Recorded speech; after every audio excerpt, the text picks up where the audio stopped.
Yo mga igala, good morning. So yan ikapaspas ang reflex sa mga pabo. Bisag nasa layo naka-range. Yan silang iba. Yung iba.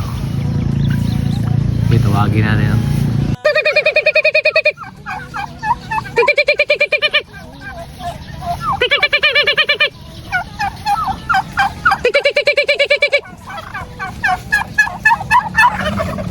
Yan, dili mawala yung stress ana.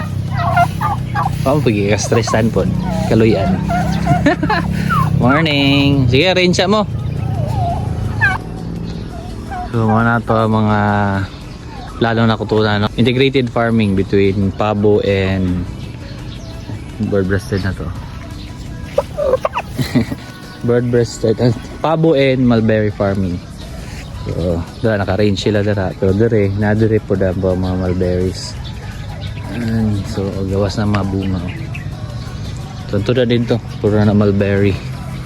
So gahapon naghatod ko, nag-try kong dala sa court sa Public Attorney's Office Jensen og mga mulberry juice 30 bottles. So one day lang sold na. Kana lang na basta nindot atong products. Kana ra gyud ako adre.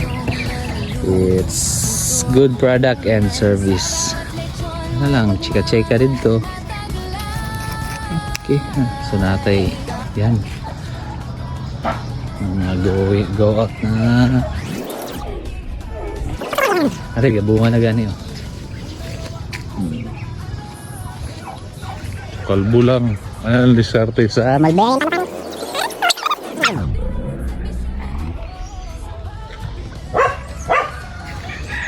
So that's it, morning. So mga mga first batch ako ang mulberry. So mga adult.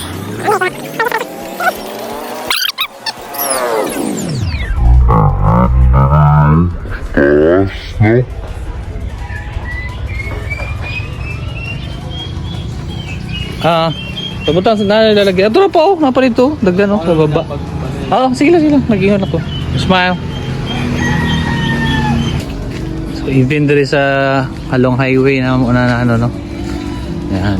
Puno kaya po na og mulberries. Ayan, no? May ginapik sa mga bata, gagi.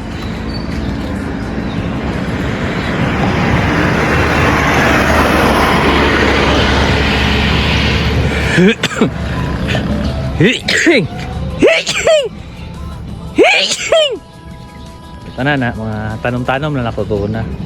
So another variety.